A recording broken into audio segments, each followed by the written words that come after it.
Hi guys, today I wanted to talk about coffee and in particular how it affects your nervous system and your stress and anxiety levels. Coffee is something that I talk to all of my clients about, and I've noticed that it's something that most people are over consuming or not really understanding how it is affecting their body.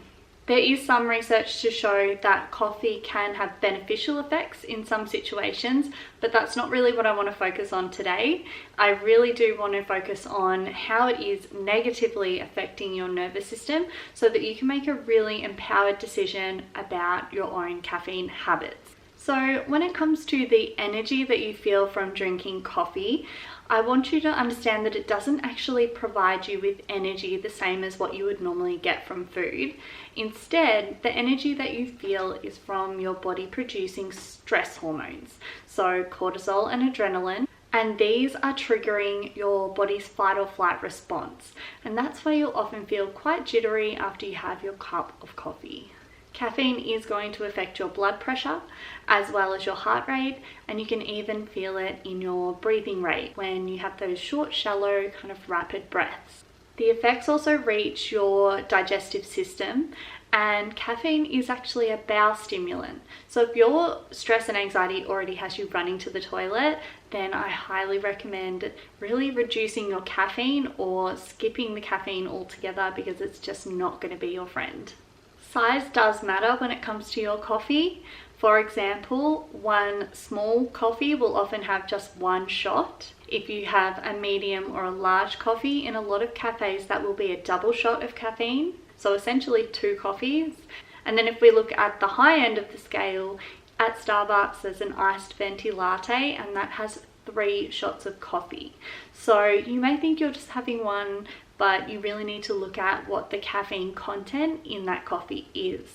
Same goes for your homemade coffee. If you're an instant coffee drinker or you use the pods at home, just take into account how many serves you're giving yourself. I used to have a housemate that would have 12 to 13 teaspoons of instant coffee in his mug every single morning, and I just cannot imagine how his nervous system was coping with that. So is coffee the devil? Well, no, but could a little bit too much coffee be triggering your stress and anxiety? Most likely. If you're feeling anxious or overwhelmed or stressed or burnt out, then coffee is not the answer.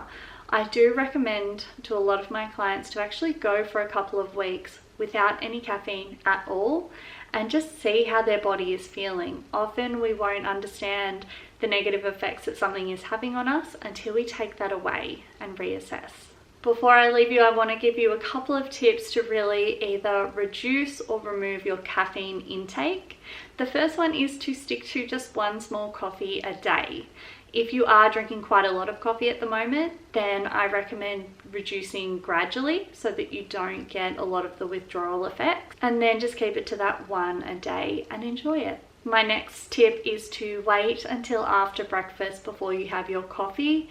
Wait around an hour because this will allow your cortisol levels to naturally rise, and you'll have a bit of food in your stomach, and this will help to reduce the anxiolytic or the anxiety-inducing feeling. I recommend to a lot of my clients not to have any coffee or caffeine after midday, even earlier if you can. Caffeine does stay in your system for around 8 hours, so if you think about your 2 p.m. coffee, that's going to still be in your system while you're trying to get to sleep that night. So keep it a little bit earlier in the day. If you are looking to reduce your caffeine intake but you just love the taste of coffee, then try a decaf. In a lot of cafes, these do taste very, very similar, and they are going to have just a small portion of the caffeine compared to the full strength. I recommend that you try switching in a couple of caffeine-free drinks, so things like hot chocolates or turmeric lattes, and I can put a couple of links below for you to get started on those. And then there are a lot of herbal tea options that are caffeine-free, so definitely try a couple of different ones and see which ones you like.